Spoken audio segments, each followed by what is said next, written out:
നമ്മുടെ Sunday school കുടുംബത്തിലെ എല്ലാ അംഗങ്ങൾക്കും സ്നേഹപൂർവമായ അഭിവാദനങ്ങൾ.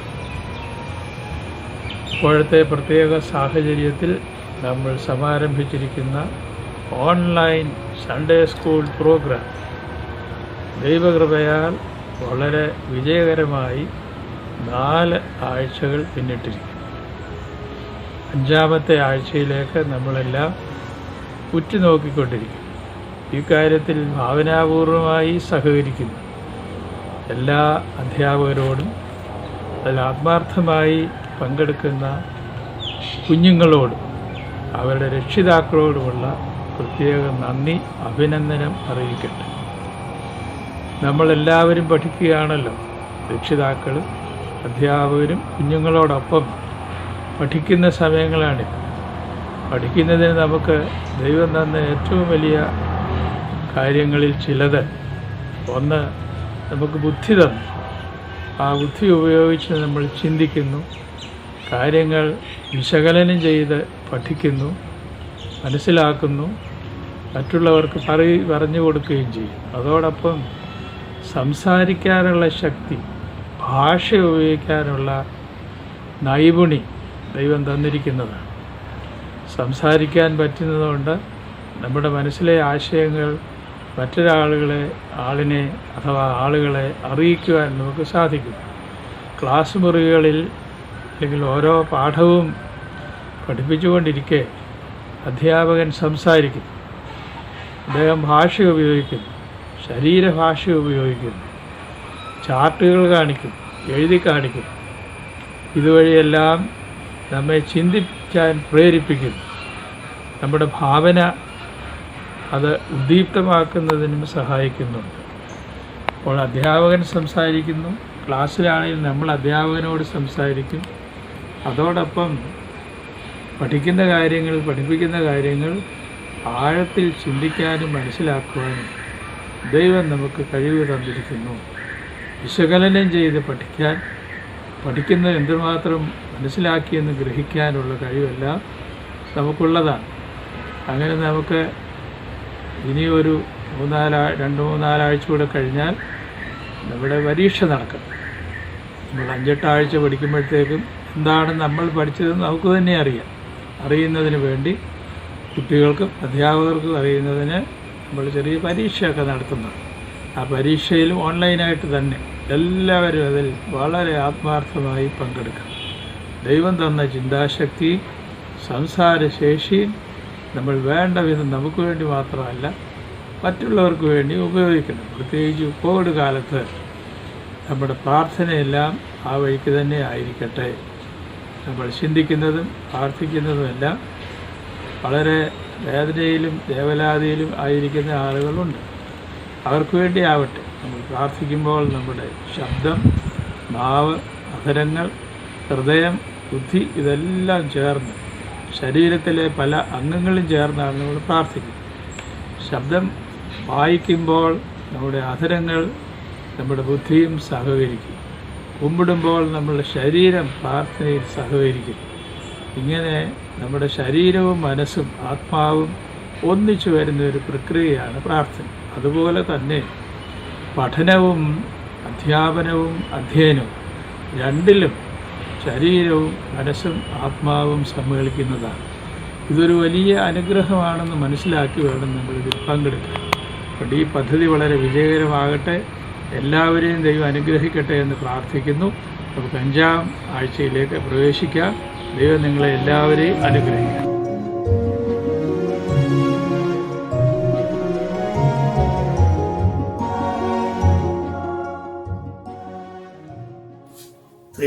ദൈവത്തിൻ്റെ വലിയ നാമത്തിന് മഹത്വം ഉണ്ടാവട്ടെ. ബഹുമാന്യരായ വൈദികരെ, സൺഡേ സ്കൂൾ അധ്യാപകരെ, പ്രിയപ്പെട്ട കുഞ്ഞുങ്ങളെ, കൊച്ചി ഭദ്രാസനത്തിലെ സൺഡേ സ്കൂൾ അധ്യാപകരെയും വിദ്യാർത്ഥി സമൂഹത്തെയും മാതാപിതാക്കളെയും ഒക്കെ അഭിസംബോധന ചെയ്യുവാൻ തക്കവണ്ണം ലഭിച്ച ഈ നല്ല അവസരത്തെ ഓർത്ത് ദൈവനാമത്തെ മഹത്വപ്പെടുത്തുന്നു. ബഹുമാനപ്പെട്ട ജിജു വർഗീസ് അച്ഛൻ്റെ ക്ഷണത്തിന് അങ്ങേയറ്റത്തെ നന്ദി. അഭിനന്ദ ഐറീനസ് തിരുമേനോടൊപ്പം കുറെ കാലം സൺഡേ സ്കൂൾ പ്രസ്ഥാനത്തിൻ്റെ കേന്ദ്ര ഓഫീസിൽ ജോലി ചെയ്യാൻ ലഭിച്ച നല്ല ദിവസങ്ങളെയും നന്ദിയോടെ ഈ സമയത്ത് അനുസ്മരിക്കുന്നു. ഇന്ന് ഞാൻ നിങ്ങളോട് പറയുന്നത് യേശു ക്രിസ്തുവിൻ്റെ കാലത്ത് നടന്ന ഒരു ചെറിയ സംഭവമാണ്. യേശു ചുഴലിക്കാറ്റിനെ ശാന്തമാക്കുന്ന സംഭവമാണ്. സന്ധ്യയായപ്പോൾ ശിഷ്യന്മാരുമായി അക്കരയ്ക്ക് പോയ യേശു ക്ഷീണം കൊണ്ട് ആ പടകിൽ വിശ്രമിക്കുകയായിരുന്നു. അപ്പോൾ വലിയ ചുഴലിക്കാറ്റുണ്ടായി. ശിഷ്യന്മാർ പ്രാണഭയത്തിലായി. ആകപ്പാടെ നിലവിളിച്ചുകൊണ്ട് കർത്താവിൻ്റെ അടുക്കൽ വരുമ്പോൾ യേശു തമ്പുരാൻ അവരോട് ചോദിക്കുന്നു, why are you afraid? Don't you have faith in you? നിങ്ങൾ എന്തുകൊണ്ടാണ് ഭയപ്പെടുന്നത്? നിങ്ങൾക്ക് ഉള്ളിൽ വിശ്വാസമില്ലയോ? ഇന്നത്തെ ലോകത്തിൻ്റെ ചുറ്റുപാടുകൾ നോക്കുമ്പോൾ നമ്മെ ഭയപ്പെടുത്തുന്ന ഒത്തിരി കാര്യങ്ങളുണ്ട്. ലോകം മുഴുവൻ പടർന്ന് വിനാശം വിതറുന്ന കൊറോണ വൈറസിന്റെ ആക്രമണമുണ്ട്. ഈ കഴിഞ്ഞ ദിവസങ്ങളിലെ കനത്ത മഴയിൽ ഉണ്ടായിരിക്കുന്ന നാശനഷ്ടങ്ങൾ, വെള്ളപ്പൊക്കം, ഇങ്ങനെയൊക്കെയുള്ള പ്രതികൂലമായ ഈ സാഹചര്യത്തിന് നടുക്ക് ദൈവം നമ്മോട് എന്താണ് അരുളി ചെയ്യുന്നത് എന്നാണ് പരിശോധിക്കേണ്ടത്.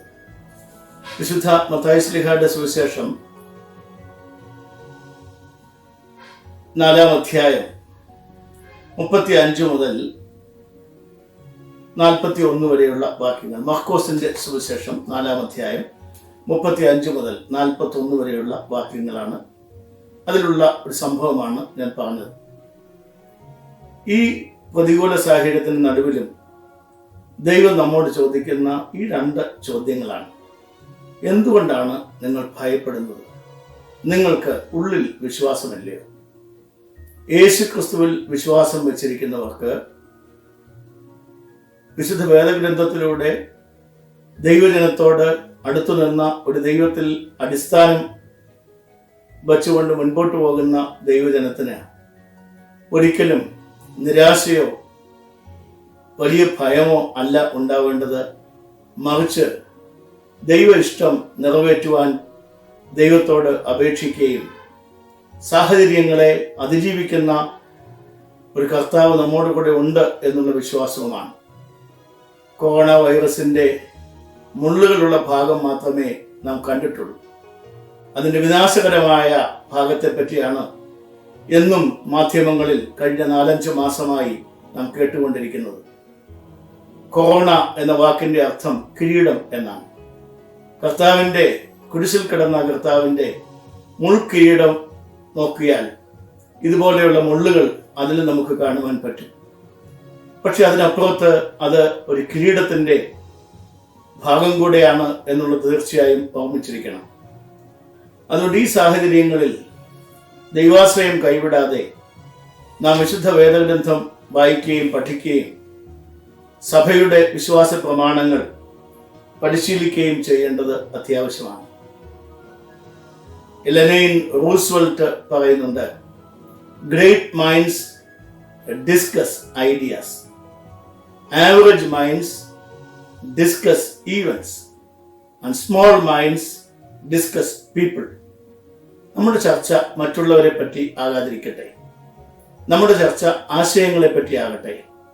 സഭയെപ്പറ്റിയും നമുക്ക് നല്ലത് പറയാം. സഭയുടെ ന്യൂനതകൾ ധാരാളം പെരുപ്പിച്ചു കാട്ടുന്ന ആളുകൾ നമ്മുടെ ഇടയിൽ ധാരാളമുണ്ട്. അതിനപ്പുറം 2000 വർഷം പഴക്കമുള്ള ഈ സഭയ്ക്ക് സ്വർണ്ണ ലിപികളിൽ എഴുതാവുന്ന ഒത്തിരി നേട്ടങ്ങളുണ്ട്. ഒരു അപ്പസ്തോലൻ സ്ഥാപിച്ച ഒരു സഭ, പുണ്യപിതാക്കന്മാര് നയിച്ച ഒരു സഭ, വിശുദ്ധ ജീവിതം നയിക്കുവാൻ നമ്മെ പഠിപ്പിക്കുന്ന ഒരു സഭ, നമ്മെ സ്നേഹിക്കുന്ന ഒരു സഭ. ഈ സഭയിലാണ് നിങ്ങളെ വളരുവാനായി ദൈവം അനുവദിക്കുന്നത്. അതുകൊണ്ട് നിങ്ങളുടെ സൺഡേ സ്കൂൾ ക്ലാസ്സുകളൊക്കെയും നിങ്ങൾക്ക് ദൈവത്തിലുള്ള വിശ്വാസം വർദ്ധിച്ചു വരികയും സഭയോടുള്ള സ്നേഹം ഏറി വരികയും ലോകത്തിൽ ജീവിക്കുവാനുള്ള ജീവിത മൂല്യങ്ങൾ നേടിത്തരികയും ചെയ്യുമാറാകട്ടെ എന്ന് ആശംസിക്കുകയും പ്രാർത്ഥിക്കുകയും ചെയ്തുകൊണ്ട് ഞാൻ എൻ്റെ വാക്കുകൾ ചുരുക്കുന്നു. ദൈവം നമ്മയെല്ലാം അനുഗ്രഹിക്കുമാറാകട്ടെ.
ദൈവ തിരുനാമം മഹത്വപ്പെടട്ടെ. സൺഡേ സ്കൂൾ ഓൺലൈൻ ക്ലാസ്സിലേക്ക് എല്ലാ കൂട്ടുകാർക്കും സ്വാഗതം. ഓൺലൈൻ ക്ലാസ്സൊക്കെ എല്ലാവർക്കും ഇഷ്ടപ്പെടുന്നുണ്ടാവുമല്ലോ അല്ലേ? കഴിഞ്ഞ ആഴ്ച നമ്മൾ പ്രാർത്ഥനയുടെ പ്രാധാന്യത്തെക്കുറിച്ചും സഭ കൽപ്പിക്കുന്ന 7 നേരങ്ങളിലെ പ്രാർത്ഥനകളെക്കുറിച്ചും ഒക്കെ പഠിച്ചു അല്ലേ? അപ്പോൾ നിങ്ങളതിൻ്റെ ആൻസേഴ്സൊക്കെ നിങ്ങളുടെ ടീച്ചേഴ്സുമായിട്ട് പങ്കുവെച്ചിരുന്നോ? നിങ്ങൾ ആ പാഠമൊക്കെ വായിച്ച് പഠിച്ചിരുന്നോ?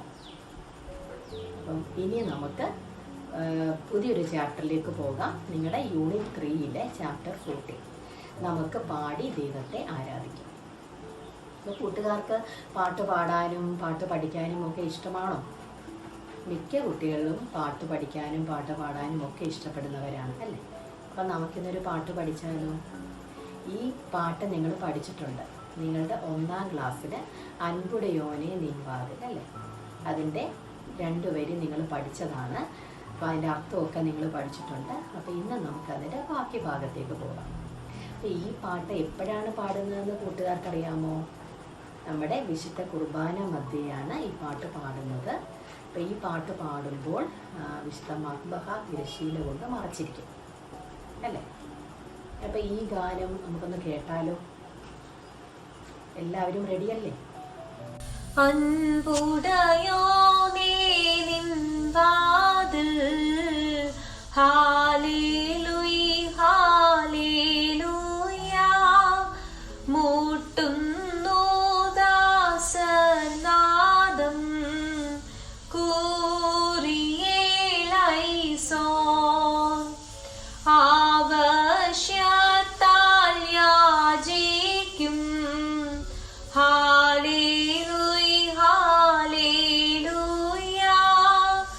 അടിയാരെ തള്ളിടല്ലേ കൂറിയേലൈസോൻ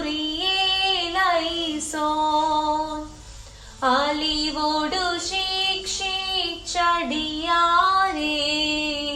ഹല്ലേലൂയ ഹല്ലേലൂയ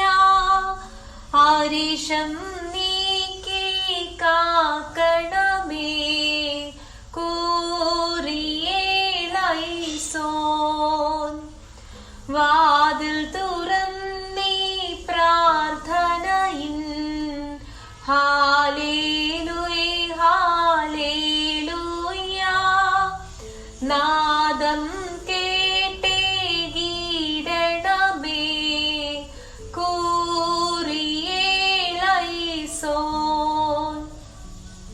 നിന്നെ വിളിക്കും നാഥ ഹാലേലൂയ ഹാലേലൂയ നിന്നുദവിക്കായി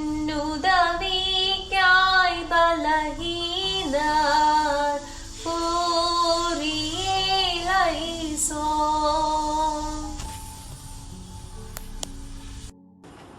ഇനി നമുക്ക് ഇതിൻ്റെ ബാക്കി ഭാഗങ്ങളിലേക്ക് പോകാം.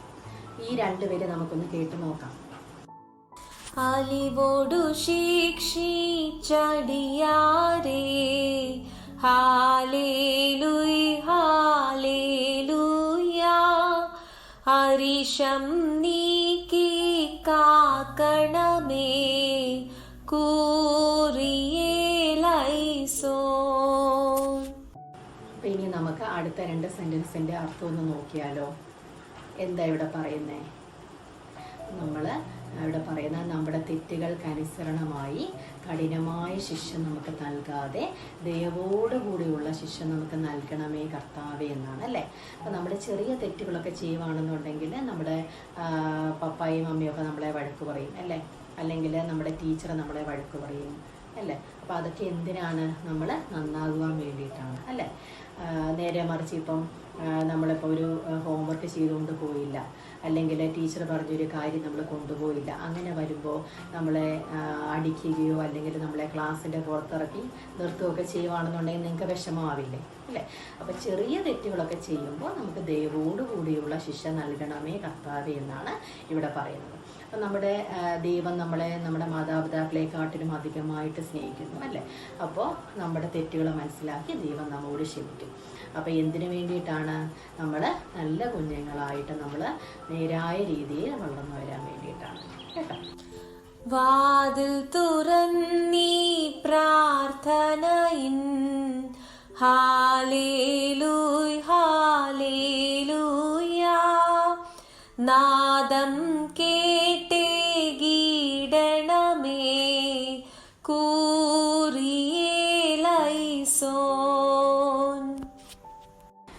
നിന്റെ കരുണയുടെ വാതിൽ തുറന്ന് ഞങ്ങളുടെ പ്രാർത്ഥനയുടെ ശബ്ദം നീ കേൾക്കണമേ എന്നാണ് നമ്മളിവിടെ ദൈവത്തോട് അപേക്ഷിക്കുന്നത് അല്ലേ.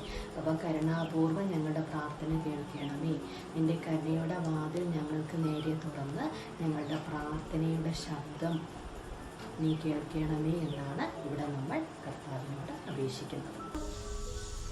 നിന്നെ വിളിക്കും നാഥ ഹാലേലൂയ ഹാലേലൂയ നിന്നുദവിക്കായി ബലഹീനർ പൂരിയേലൈസോൻ. അപ്പം ഈ പാഠഭാഗത്തെ അവസാനത്തെ 2 വരികളാണിവ. അപ്പം ഇവിടെ നമ്മൾ എന്താണ് നമ്മൾ ദൈവത്തോട് അപേക്ഷിക്കുന്നത്? നാഥ, ബലഹീനരായ ഞങ്ങൾ നിന്നോട് സഹായം അഭ്യർത്ഥിക്കുന്നു. നമ്മളെല്ലാവരും ബലഹീനരായ മനുഷ്യരാണ് അല്ലേ. അപ്പം നമുക്ക് സഹായം തരാൻ ദൈവം മാത്രമേ ഉള്ളൂ അല്ലേ. അപ്പം നമ്മൾ കർത്താവിനോട് നമ്മൾ അപേക്ഷിക്കുകയാണ്, നാഥ ഞങ്ങൾ ബലഹീനരാണ്, നല്ലവരെ ഞങ്ങളുടെ അപേക്ഷ കേട്ട് ഞങ്ങൾക്ക് ഞങ്ങളുടെ യാചനകൾക്ക് മറുപടി നൽകണമേ, ഞങ്ങളെ സഹായിക്കണമേ എന്നാണ് നമ്മൾ കർത്താവിനോട് പ്രാർത്ഥിക്കുന്നത്. അപ്പോൾ ഈ പാട്ടുകളൊക്കെ കംപ്ലീറ്റ്, ഈ പാട്ടൊക്കെ നിങ്ങൾക്ക് ഇഷ്ടപ്പെട്ട് കാണുമല്ലോ അല്ലേ. അപ്പം നിങ്ങൾ ഈ പാട്ടൊക്കെ കേട്ട് പഠിച്ച് അതിൻ്റെ അർത്ഥം മനസ്സിലാക്കി വെക്കണം. അപ്പം ഇനി നമുക്ക് ഈ പാഠഭാഗത്തിലെ മനഃപ്പാഠവാക്യത്തിലേക്ക് പോകാം. മനഃപ്പാഠവാക്യം. ദൈവമേ, നിൻ്റെ ദയയ്ക്ക് തക്കവണ്ണം എന്നോട് കൃപയുണ്ടാകണമേ. സങ്കീർത്തനം 51:1. Words to be memorized. Have mercy on me, O God, according to your steadfast love. Psalm 51:1. Let us pray. O Lord Jesus, we are so frail and we call you for your help. Good Lord, grant our prayers by your grace. God, have mercy upon us and forgive our sins. യേശുനാഥ, ബലഹീനരായ ഞങ്ങൾ സഹായത്തിനായി നിന്നെ വിളിക്കുന്നു. നല്ലവനായ കർത്താവേ, നിന്റെ കരുണയാൽ ഞങ്ങളുടെ അപേക്ഷകളെ നൽകണമേ. കർത്താവേ, ഞങ്ങളോട് കനിവ് തോന്നി ഞങ്ങളുടെ തെറ്റുകളെ ക്ഷമിക്കണമേ. Resolution: We will pray every day by surrendering ourselves before God and also present our needs before Him. ഞങ്ങളുടെ ആവശ്യങ്ങളെ ദൈവസന്നിധിയിൽ സമർപ്പിച്ച് ഞങ്ങൾ നിത്യവും പ്രാർത്ഥിക്കും.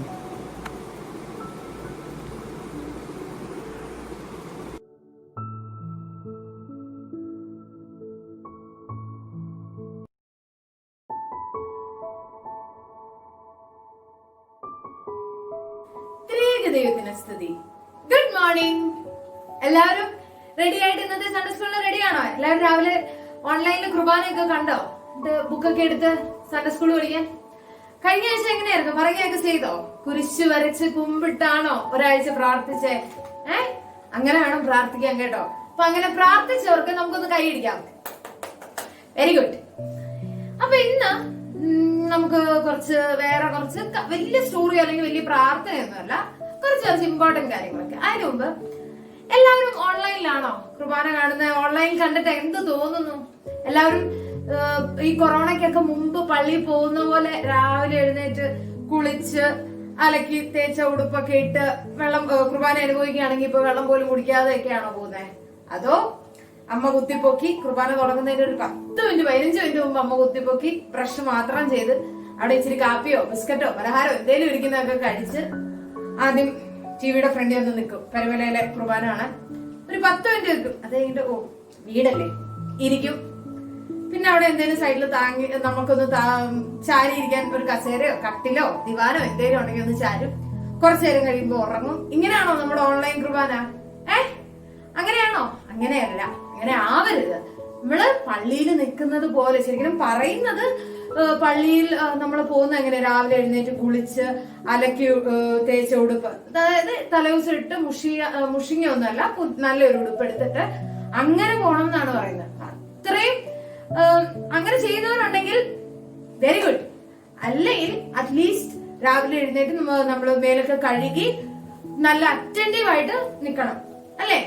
അപ്പം ഇപ്പൊ നിങ്ങൾക്ക് മനസ്സിലായി കാണും കുറെയൊക്കെ ഈ പള്ളിയിൽ പോയി പ്രാർത്ഥിക്കുന്നതും നമ്മൾ വീട്ടിൽ ഇരുന്ന് പ്രാർത്ഥിക്കുന്നതിന്റെ ഒക്കെ ഒരു ഡിഫറൻസ്, അല്ലേ? അപ്പൊ നമ്മൾ ഇന്ന് പഠിക്കാൻ പോകുന്നത് തന്നെ അതിന്റെ പള്ളിയുടെ പ്രാധാന്യം, അല്ലെങ്കിൽ പള്ളിയിൽ ആരാധിക്കുന്നതിന്റെ പ്രാധാന്യം.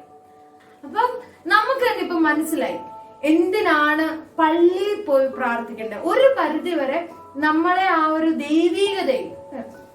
പള്ളിയുടെ പ്രത്യേകത എന്താ? അല്ലെങ്കിൽ ദേവാലയത്തിന്റെ പ്രത്യേകത എന്താ? ദേവാലയം ദൈവം വസിക്കുന്ന ആലയം, നമ്മുടെ സർവശക്തനായ ദൈവത്തിന്റെ വീടാണ്. അപ്പം അത്രയും ശുചിത്വവും അത്രയും clean and neat and tidy ആയിട്ട് നമ്മൾ നമ്മുടെ ദേവാലയം സൂക്ഷിക്കണം. എല്ലാവരും പള്ളിയൊക്കെ വൃത്തിയാക്കാൻ ഒരു അവസരം കിട്ടിയിട്ടുണ്ടോ? കിട്ടിയിട്ടുണ്ടെങ്കിൽ ഭയങ്കര രസമായിരിക്കും. നമ്മളെല്ലാ പള്ളിക്കാരും കൂടെ അല്ലെങ്കിൽ സാരമില്ല, എന്നേലും ഒക്കെ നമുക്കത് കിട്ടും. അപ്പം ആ പള്ളിയിൽ, അത്രയും വിശുദ്ധമായ പള്ളിയില് ചെരുപ്പൊക്കെ ഇട്ട് കയറുക. നിങ്ങളുടെ പള്ളി ചെരുപ്പിട്ട് കയറാവോ?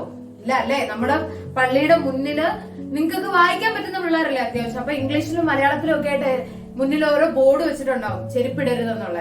അപ്പൊ അതൊന്നും ഇടാതെ. കാരണം ഇപ്പൊ ഒരു എക്സാമ്പിൾ പറയുകയാണെങ്കിൽ, നിങ്ങളുടെ മുറിയില് ചെളിയിലൊക്കെ ചവിട്ടി ഒരു ചെരുപ്പമായിട്ട് വന്നാ അമ്മയൊന്ന് നോക്കും. അപ്പൊ തന്നെ നമുക്ക് മനസ്സിലാവും അതെടുത്ത് മാറ്റേണ്ടതാണ്, അങ്ങനെ വരരുത്. നമ്മൾ നമ്മുടെ റൂമിലോ അല്ലെങ്കിൽ നമ്മുടെ സ്കൂളില് ക്ലാസ് റൂമില് കുറച്ച് പേപ്പറോ മിഠായി കവറൊക്കെ ഇട്ടാല് ടീച്ചേഴ്സും അല്ലെങ്കിൽ അത് വൃത്തിയാക്കുന്ന ചേച്ചിമാരൊക്കെ പറയും ഇടരുത്. അല്ലെങ്കിൽ ക്ലാസ് ലീഡർ പറയും, അല്ലെ, ഇടരുത്, ക്ലീൻ ചെയ്യണം. ക്ലീൻ ചെയ്യാനൊക്കെ ഓരോരോ ലീഡേഴ്സ് ഉണ്ടല്ലോ.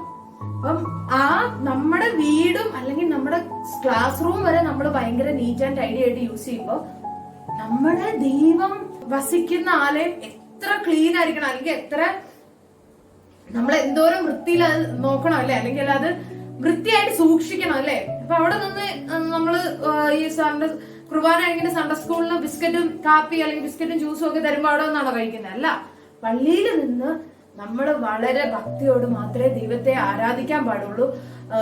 അവിടെ നിന്ന് ഒന്നും കഴിക്കുകയോ അല്ലെങ്കിൽ കുടിക്കുകയോ ഒന്നും ചെയ്യരുത്, ഓടിക്കളിക്കരുത്. അപ്പൊ അങ്ങനെ ഒരുപാട് കാര്യങ്ങളുണ്ട്.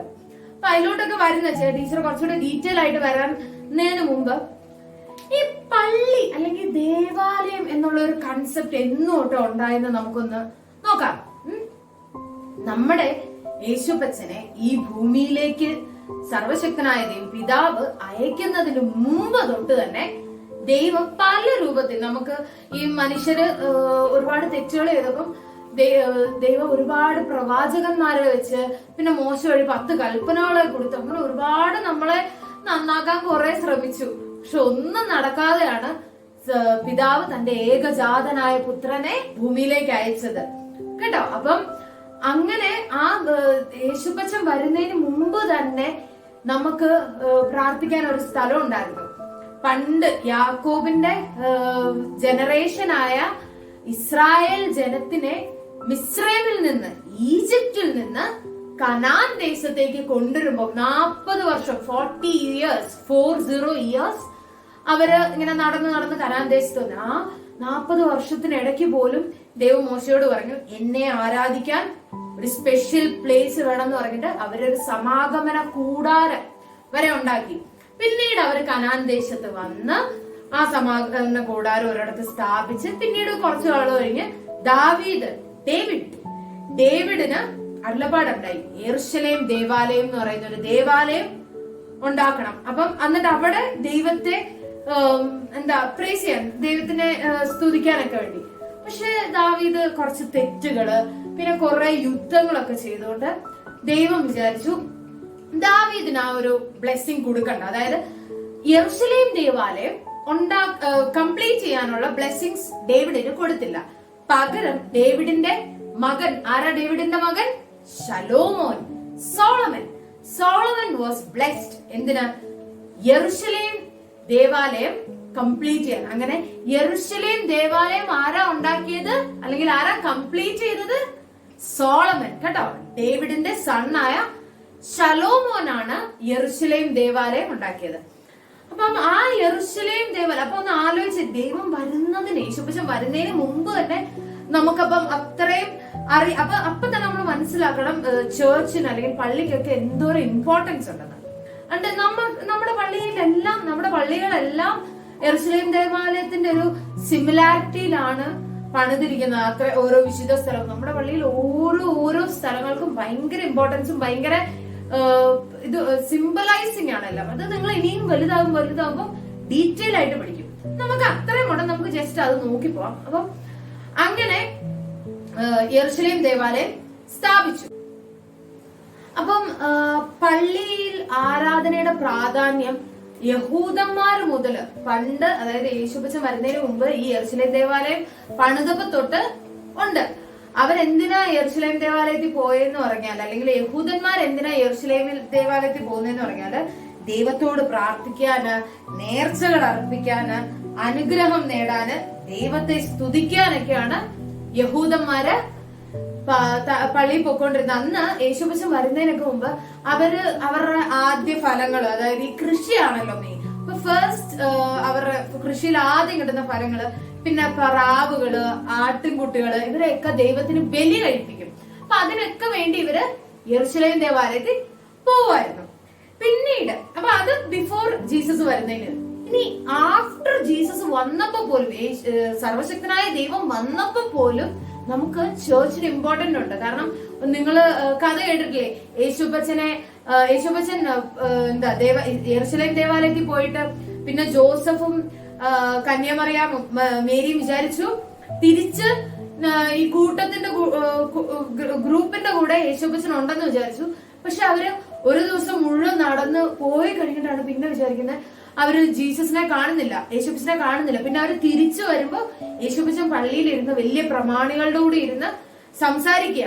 അപ്പം പോലും യേശുപ്പച്ചൻ എന്ന് പറയുന്നത് നമുക്ക് എന്താ ഒരു ഐഡിയൽ പേഴ്സൺ അല്ലേ, ഒന്നും പള്ളിയിലൊന്നും പോവണ്ട, നമ്മള് പള്ളിയിൽ പോയി പ്രാർത്ഥിക്കാൻ മാത്രം യേശുപ്പച്ചൻ അത്രയും ദൈവമല്ലേ. അപ്പം നമുക്ക് വേണ്ടി മനുഷ്യൻ ചെയ്യേണ്ട ഓരോ കാര്യങ്ങളും യേശുപ്പച്ചൻ കാണിച്ചു തരാം. അപ്പം അത്രയും ചെറുപ്പത്തിൽ പോലും യേശുപ്പച്ചൻ പള്ളിയിൽ പോയിട്ടുണ്ട്.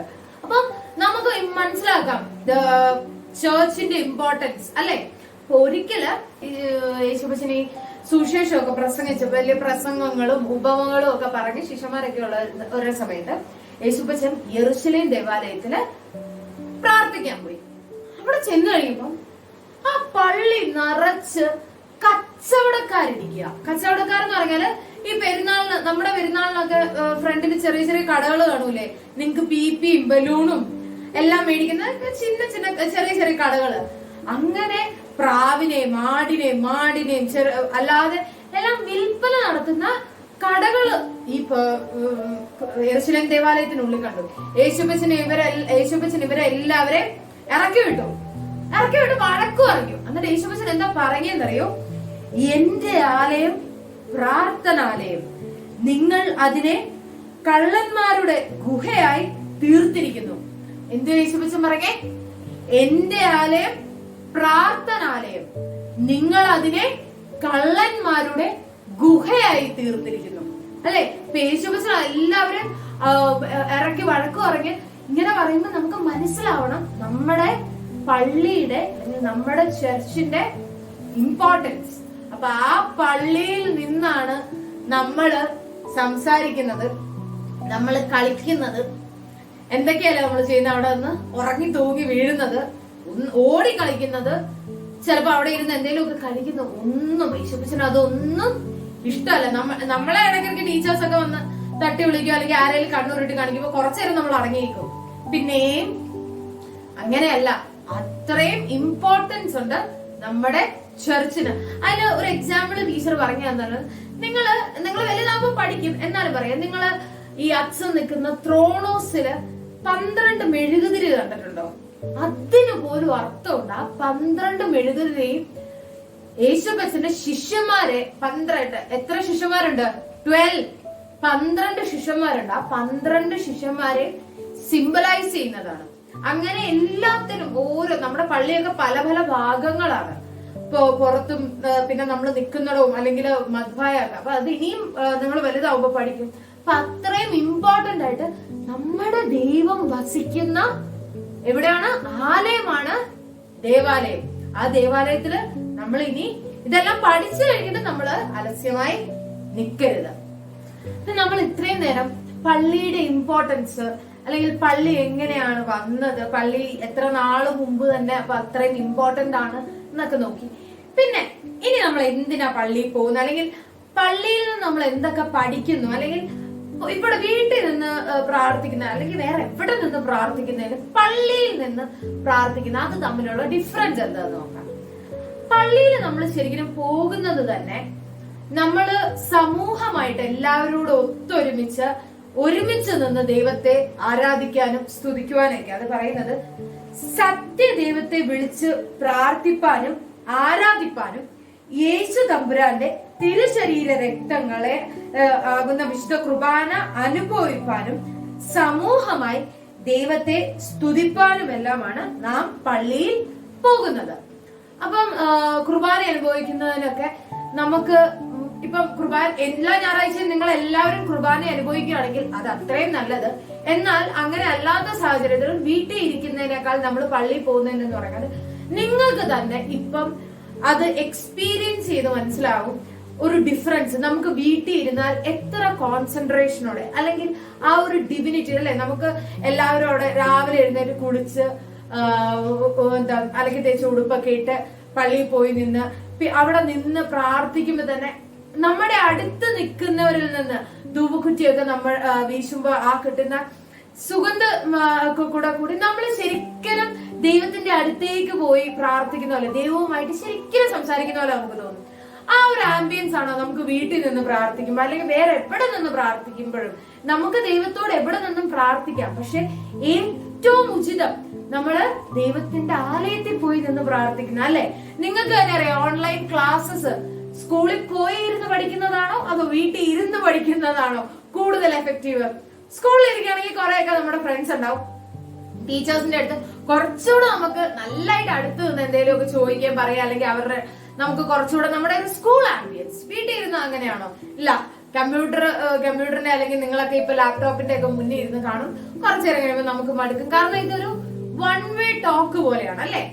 അപ്പൊ അതിന്റെ ഡിഫറൻസ് നമുക്ക് മനസ്സിലാവും. അതിനേക്കാൾ ഒരുപാട് ഡിഫറൻസ് ഉണ്ട് ഈ പള്ളി കുർബാനയുടെ ഒക്കെ കാര്യങ്ങള്. പിന്നെ പള്ളിയിൽ നമ്മൾ ശ്രദ്ധിക്കുന്ന ഒരു കാര്യമാണ് മണി അടിക്കുന്നതൊക്കെ. നമ്മള് കഴിഞ്ഞ ആഴ്ച കുരിശ് വരച്ച് കുമ്പിട്ട് പ്രാർത്ഥിക്കുന്നതിന്റെ ഇമ്പോർട്ടൻസ് ഒക്കെ പറഞ്ഞല്ലേ. അപ്പം പള്ളിയിൽ മണി അടിക്കുന്നത് കേട്ടിട്ടുണ്ടോ? എല്ലാവരും എപ്പോഴാ പള്ളിയിൽ ചെല്ലുന്നേ? കുർബാനയ്ക്ക് എപ്പോഴാ പള്ളിയിൽ ചെല്ലുന്നേ? കുർബാന തുടങ്ങി പകുതിയൊക്കെ ആകുമ്പോഴാണോ? തുകുതേന് അല്ലെങ്കിൽ സമാധാനമൊക്കെ കൊടുക്കുമ്പോഴാണോ ചെല്ലുന്നേ? അല്ല, രാവിലെ പ്രഭാത നമസ്കാരം തുടങ്ങുമ്പോ തന്നെ ചെല്ലേണ്ടതാണ്. നിങ്ങൾ എന്നാലും കുർബാന തുടങ്ങുന്നതിന് മുമ്പ്, വെളിയിൽ നിന്ന് ഇറങ്ങിയ നെയ്ശോ അല്ലെങ്കിൽ പഴയ നിയമ വായനയ്ക്കൊക്കെ മുമ്പ് തന്നെ നിങ്ങൾ അവിടെ ചെല്ലണം. എങ്കിലേ നമ്മൾ കൂടുതൽ ആ പാട്ടുകളൊക്കെ പഠിക്കുള്ളൂ. ഇനി അങ്ങോട്ട് മുകളിലോട്ടൊക്കെ പോകുമ്പോ ആ പാട്ടുകളൊക്കെ ഒരുപാട് ഉപകാരം വരുന്നുണ്ട്. പ്രഭാത നമസ്കാരത്തിന് എത്താൻ മാത്രം നമ്മൾ രാവിലെ എഴുന്നേറ്റ് അത് ശരിക്കും ഒരു ഉണർവ് തരും നമുക്ക്. അപ്പം അങ്ങനെ രാവിലെ നമ്മള് ചെല്ലുമ്പോ കേറുന്നതിന് മുമ്പ്, അതായത് കുർബാന തുടങ്ങുന്നതിന് മുമ്പ് മണി അടിക്കുന്നതൊക്കെ കേൾക്കാം. അപ്പൊ കുരിശ് വരയ്ക്കാറുണ്ടോ?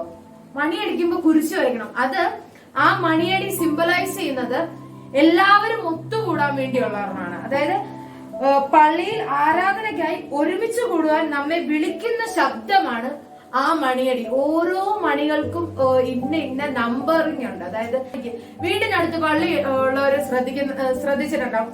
വൈകുന്നേരം 6 മണിക്ക് മണി അടിക്കും. ഇപ്പൊ നമ്മുടെ വീട്ടിൽ അപ്പച്ചനോ അമ്മച്ചിയോ അമ്മയൊക്കെ ഉണ്ടെങ്കിൽ അവര് കുരിശ് വരയ്ക്കുന്നതാണ് അല്ലെ. അത് 6 മണിക്ക് അത് ഇന്ന നമ്പർ ഉണ്ട്. അതേപോലെ കുർബാന തുടങ്ങുന്നതിന് മുമ്പ് ആരെങ്കിലും മരിച്ചാല് അങ്ങനെ ഓരോ കാര്യങ്ങൾക്കും, ഇപ്പൊ ടീച്ചർ നേരത്തെ പറഞ്ഞു, ഓരോ കാര്യങ്ങൾക്കും ഇന്ന സിംബലൈസ് ചെയ്യുന്ന അല്ലെങ്കിൽ ഇന്ന കാരണങ്ങളുണ്ട്. അപ്പൊ മണി അടിക്കുമ്പോ ഇനി പള്ളിയിൽ നിൽക്കുകയാണെങ്കിൽ പ്രാർത്ഥിക്കണം. നിങ്ങൾക്ക് പഠിക്കാനില്ല, എന്നാലും ടീച്ചർ ഒരു കാര്യം ചോദിക്കട്ടെ. ആരൊക്കെ പള്ളി കയറുമ്പോ കുരിശ് വരച്ച് പ്രാർത്ഥിക്കും? പള്ളി കയറുമ്പോ കുരിശ് വരച്ച് പ്രാർത്ഥിക്കണം നമ്മള്.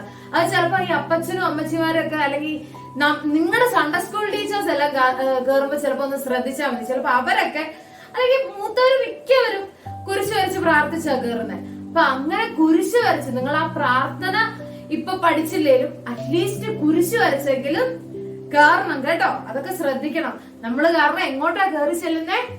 നമ്മുടെ സർവശക്തനായ ദൈവത്തിന്റെ ആലയത്തിലേക്കാണ് കയറി ചെല്ലുന്നത്. നിങ്ങൾ എല്ലാവരും ക്ഷമിക്കാറുണ്ടോ? ക്ഷമേനെ പറ്റി, ഫോർഗീവ്നെസ്സിനെ പറ്റി കേട്ടിട്ടുണ്ടോ? ക്ഷമിക്കല്ലേ, അല്ലെങ്കിൽ നമ്മളോട് ഒരാൾ സോറി ചോദിച്ചാല് നമ്മളും ക്ഷമിക്കണം, നമ്മൾ ക്ഷമ ചോദിക്കുകയും വേണം. അങ്ങനെ ഒരു മോറല് നമ്മുടെ കുർബാനയിൽ നിന്ന് തന്നെ നമുക്ക് കിട്ടുന്നുണ്ട്. നമ്മുടെ കുർബാനയ്ക്കകത്ത് തന്നെ നമ്മൾ സമാധാനം കൊടുക്കുന്നുണ്ട്.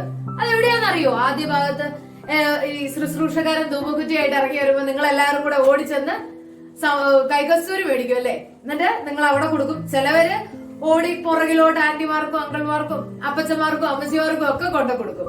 അതിന്റെ അർത്ഥം അറിയോ?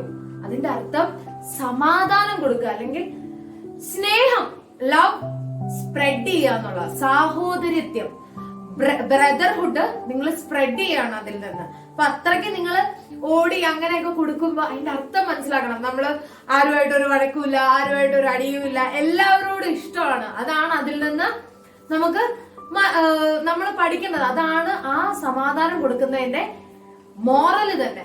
അപ്പൊ അതിനെ കുറിച്ച് പറയുന്നത് ശരിക്കും എല്ലാവരും പറയുന്നത് എന്താന്ന് പറഞ്ഞാല്, അംഗങ്ങൾ തമ്മിൽ പരസ്പരം ആത്മാർത്ഥമായി സ്നേഹിക്കുകയും അന്യോന്യം സഹായിക്കുകയും വേണം എന്നതിന്റെ അടിസ്ഥാനമായിട്ടാണ് വിശുദ്ധ കുർബാനയിൽ ആദ്യ ഭാഗത്ത് എല്ലാവരും പരസ്പരം സമാധാനം നൽകുന്നത്. ഓക്കെ, അപ്പൊ ഇനി എല്ലാവരും സമാധാനം കൊടുക്കുമ്പോ ഇപ്പൊ ആരേലുമായിട്ട്, നമ്മുടെ ഫ്രണ്ട്സ് ആരേലുമായിട്ട് നമുക്ക് ഇച്ചിരി ദേഷ്യമൊക്കെ ഉണ്ടെങ്കിൽ അവരുടെ അടുത്ത് കൊടുക്കാതിരിക്കും, അല്ലെങ്കിൽ ആ ഒരു മുഖം ചിരിക്കാതെയൊക്കെ കൊടുക്കരുത് കേട്ടോ. ചിരിച്ചുകൊണ്ട് എനിക്ക് ഒരു പ്രശ്നവുമില്ല എന്നുള്ള ഇതില് എല്ലാവരോടും ക്ഷമിച്ച് എല്ലാവരോടും ആ ലവ് സ്പ്രെഡ് ചെയ്യുന്ന രൂപത്തില് എല്ലാവർക്കും കൈകസ്തൂരി കൊടുക്കണം കേട്ടോ. അപ്പൊ അതാണ് കൈകസ്തൂരി കൊടുക്കുന്നത് അല്ലെങ്കിൽ സമാധാനം കൊടുക്കുന്നതിന്റെ ഇമ്പോർട്ടൻസ്. അപ്പൊ നമ്മള് ഫോർഗീവ്നെസ്, ഓരോ മോറൽ കാര്യങ്ങൾ പോലും നമ്മുടെ കുർബാനയ്ക്കകത്ത് ഉണ്ടെന്ന് നമ്മൾ മനസ്സിലാക്കണം. എല്ലാവർക്കും സ്കൂളിലൊക്കെ ബെസ്റ്റ് ഫ്രണ്ട്സ് ഉണ്ടല്ലേ? എല്ലാവർക്കും അതേപോലെ പള്ളിയിൽ ബെസ്റ്റ് ഫ്രണ്ട്സ് ഉണ്ടോ? അവരെയൊക്കെ വിളിച്ച് അന്വേഷിച്ചായിരുന്നു ഈ കൊറോണ കാലത്ത്. അവരൊക്കെ സ്കൂളിൽ എല്ലാവരും നിങ്ങൾ കോണ്ടാക്ട് ചെയ്ത് വേണം, പള്ളിയിലും വേണം. ആ ഒരു പള്ളിയിലും അങ്ങനെ ഒരു ഫ്രണ്ട്ഷിപ്പ് നിങ്ങൾക്ക് ഉണ്ടാക്കാൻ നിങ്ങളെ പ്രചോദനം ചെയ്യുന്ന ഒരു കാര്യമാണ് ഈ സമാധാനം കൊടുക്കുന്നത് കേട്ടോ. അപ്പൊ അതുവഴി നിങ്ങൾ അവരുമായിട്ടൊരു ഫ്രണ്ട്ഷിപ്പ് തന്നെ സ്റ്റാർട്ട് ചെയ്യാൻ നിങ്ങൾക്ക് സാധിക്കണം. ഇപ്പൊ നമുക്ക് നമ്മുടെ കൂടെ ഇപ്പൊ ഈ 2ാം ക്ലാസ്സിൽ നിങ്ങളുടെ കൂടെ പഠിക്കുന്നവരെല്ലാമായിട്ട് നിങ്ങൾ കമ്പനി ആയിരിക്കും അല്ലേ. അതുപോലെ 1ലും 3ലും എല്ലാ ക്ലാസ്സസിലും പഠിക്കുന്നവരുമായിട്ടും നമ്മള് ഗുഡ് ഹെൽത്തി ഫ്രണ്ട്ഷിപ്പ് ഉണ്ടാക്കണം കേട്ടോ. അപ്പം ഇത്രയേ ഉള്ളൂ നമ്മുടെ ചാപ്റ്റർ പള്ളിയിൽ ആരാധനയുടെ പ്രാധാന്യം എന്നുള്ള. അപ്പൊ ഇനി ആരെങ്കിലും നിങ്ങളുടെ അടുത്ത്, ഇനി നിങ്ങൾ ഇച്ചിരി കൂടി വലുതൊക്കെ ആകുമ്പോ ആരെങ്കിലും ഒക്കെ ചോദിക്കും നിങ്ങളുടെ അടുത്ത്, ഓ എന്തിനാ പള്ളിയിൽ പോകുന്നതെന്ന്. അപ്പൊ എന്തിനാ പള്ളിയിൽ പോകുന്നതെന്ന് നിങ്ങക്ക് പറഞ്ഞു കൊടുക്കാൻ സാധിക്കണം. എന്തിനാ പള്ളിയിൽ പോകുന്നേ? നമ്മുടെ ദൈവത്തിന്റെ ആലയത്തിൽ ചെന്ന് അവനോട് സംസർഗം ചെയ്യുവാൻ, അല്ലെങ്കിൽ അവനോട് പ്രാർത്ഥിക്കുവാൻ, അവനോട് സംസാരിക്കുവാൻ അവന്റെ ആലയമാണ് ഏറ്റവും ഉചിതം, ഏറ്റവും ബെസ്റ്റ്. അവിടെ ചെന്ന് നിന്ന് പ്രാർത്ഥിക്കുന്ന, അവിടെ ചെന്ന് കൈ കൂപ്പി ഇന്ന് യേശുപ്പച്ചന്റെ ഫോട്ടോയിലോട്ട് നോക്കി നിന്ന് പ്രാർത്ഥിക്കുന്നതിനേക്കാൾ വലിയ ഒരു എഫക്റ്റും എവിടെ നിന്ന് നമ്മൾ പ്രാർത്ഥിച്ചാലും നമുക്ക് കിട്ടുകയില്ല. പിന്നെ ഇപ്പൊ ആരെങ്കിലും ഒക്കെ ചോദിക്കുക, ഓ എന്നാ ഈ പള്ളിയൊക്കെ ഉണ്ടായേ, അതിനു മുമ്പും പ്രാർത്ഥിക്കുന്നവരില്ലേന്ന് ചോദിച്ചാല് പറയാൻ പറ്റണം, എന്റെ യേശുപ്പച്ചൻ ഈ ലോകത്ത് വരുന്നതിന് മുമ്പ് തന്നെ ദൈവം പറഞ്ഞിട്ടുണ്ട്, ദൈവത്തെ ആരാധിക്കുവാൻ ഒരു സ്പെഷ്യൽ പ്ലേസ് വേണം. അവിടെ ആ സ്പെഷ്യൽ പ്ലേസ് വിശുദ്ധിയോടും ക്ലീൻ ആൻഡ് നീറ്റ് ടൈഡി ആയിട്ടും വെക്കണമെന്ന് പണ്ട് തൊട്ടേ പറഞ്ഞിട്ടുണ്ടെന്ന്. നിങ്ങളുടെ വീട്ടിലൊക്കെ യേശുപ്പച്ചന്റെ ഒരു പടമൊക്കെ ഉണ്ടാവുമല്ലോ, അവിടെ ഒക്കെ വൃത്തിക്കാണോ സൂക്ഷിക്കുന്നത്? അങ്ങനെ വേണം സൂക്ഷിക്കാൻ. പണ്ട് തൊട്ടേ ഉണ്ടെന്ന് അവരോട് പറഞ്ഞു കൊടുക്കാൻ സാധിക്കണം. നീ ആരെങ്കിലും ചോദിക്കുക, നിങ്ങളുടെ കുർബാനയ്ക്കകത്ത് എന്തൊക്കെ നടക്കുന്നുണ്ടെന്ന് ചോദിച്ചാൽ നിങ്ങൾക്ക് പറയാൻ സാധിക്കണം, ഞങ്ങളുടെ കുർബാനയില് എല്ലാ കാര്യങ്ങളും ഈ ചീസ് സിംബലൈസ് ചെയ്യുന്നതാണെന്ന് നിങ്ങൾക്ക് പറഞ്ഞു കൊടുക്കാൻ. അറ്റ്ലീസ്റ്റ് ഇങ്ങനെ നമ്മള് ഈ സമാധാനം കൊടുക്കുന്നതും മണി അടിക്കുന്നതിനും വരെ ഓരോരോ റീസൺസ് ഉണ്ടെന്നൊക്കെ പറഞ്ഞു കൊടുക്കാൻ സാധിക്കണം കേട്ടോ. നമുക്ക് ഇന്ന് നിർത്താം. അതിനു മുമ്പ് നമുക്ക് ഒന്ന് പ്രാർത്ഥിക്കണ്ടേ? നമുക്ക് നിങ്ങളുടെ ബുക്കിന്റെ പുറകിൽ ഒരു പ്രാർത്ഥനയുണ്ട്, ടീച്ചർ അത് പറയാം, അത് നിങ്ങള് ഏറ്റു പറയണം കേട്ടോ. സ്നേഹവാനായ യേശുവേ, നീ പതിവായി ദേവാലയത്തിൽ പോകുകയും ആരാധനയിൽ പങ്കെടുക്കുകയും ചെയ്തതുപോലെ ഞങ്ങളും മുടങ്ങാതെ ദേവാലയത്തിൽ വന്ന് അങ്ങേ ആരാധിക്കുവാൻ ഞങ്ങളെയും സഹായിക്കണമേ. ആമീൻ. അപ്പൊ ഇന്നത്തെ മനപ്പാഠവാക്യം, എന്റെ ഉള്ളം യഹോവയുടെ പ്രാകാരങ്ങളെ വാഞ്ചിച്ചു മോഹിച്ചു പോകുന്നു. സങ്കീർത്തനം 84:2, സാം 84:2. അപ്പൊ ഇന്ന് ഈ ചാപ്റ്റർ ഇവിടെ പഠിച്ചു. ഇനി ഈ ചാപ്റ്ററിന്റെ കൂടെ കുറച്ച് ക്വസ്റ്റ്യൻസ് ഉണ്ട്. നിങ്ങൾക്ക് ഒരു 6 ക്വസ്റ്റ്യൻസ്, ആ ക്വസ്റ്റ്യൻസിനെല്ലാം ആൻസർ ചെയ്ത് നിങ്ങളുടെ ടീച്ചറിന് അയച്ചു കൊടുക്കണം കേട്ടോ. അപ്പൊ ഇനി നമുക്കിപ്പോ ഈ കൊറോണ കാലത്ത് പള്ളിയിൽ പോയി നിന്ന് അത്രയും ഡിവിനിറ്റിയോടെ പ്രാർത്ഥിക്കാൻ പറ്റുകയില്ലെങ്കിലും നമ്മുടെ ഓൺലൈൻ കുർബാനയൊന്നും മിസ് ചെയ്യരുത്. കുർബാനയ്ക്ക് നമ്മൾ മാക്സിമം അറ്റൻറ്റീവായിട്ട്, ടീച്ചറിന് അറിയാം നിങ്ങൾ അവിടെ എവിടെയൊക്കെ ചാരി നിൽക്കും, കുറച്ചു നേരം കഴിയുമ്പോൾ ഉറക്കം വരും, ചിലപ്പോ അമ്മ ജസ്റ്റ് ഒന്ന് വിളിച്ചെഴുന്നേറ്റ് വന്നിട്ടേ ഉണ്ടാവുള്ളൂ, അപ്പൊ ഉറങ്ങി തൂങ്ങി വീഴും. എന്നാലും മാക്സിമം അറ്റൻഡ് ചെയ്യാൻ നിങ്ങൾക്ക് പറ്റിയില്ല, നിങ്ങൾ തന്നെ ദൈവത്തോട് പ്രാർത്ഥിച്ചാൽ മതി. എന്റെ യേശുപ്പച്ച, എനിക്ക് ഉറക്കം വരുന്നു, അല്ലെ എനിക്ക് പ്രാർത്ഥിക്കാൻ പറ്റുന്നില്ല, അല്ലെങ്കിൽ എന്റെ മടി മാറ്റി തരണേ എന്ന് നിങ്ങൾ പ്രാർത്ഥിച്ചാൽ മതി. യേശുപ്പച്ചൻ അത് എന്തായാലും മാറ്റി തരും കേട്ടോ. നമുക്ക് എത്രയും ആഗ്രഹത്തോടെ നമ്മുടെ ദൈവത്തോട് പ്രാർത്ഥിച്ചാൽ അത് കേട്ട് അത് സാധിച്ചു തരുന്നവനാണ് നമ്മുടെ ദൈവം. അപ്പം അങ്ങനെ പ്രാർത്ഥിക്കുക. എത്രയും വേഗം കൊറോണയും ഇനിയിപ്പോ ഫ്ലഡ് ഒക്കെ വരുമെന്നൊക്കെ ആരൊക്കെയോ പറയുന്നു, എത്രയും മഴയൊക്കെ പെയ്യുന്നു. അപ്പൊ അതൊക്കെ മാറാനും നിങ്ങൾ പ്രാർത്ഥിക്കണം കേട്ടോ.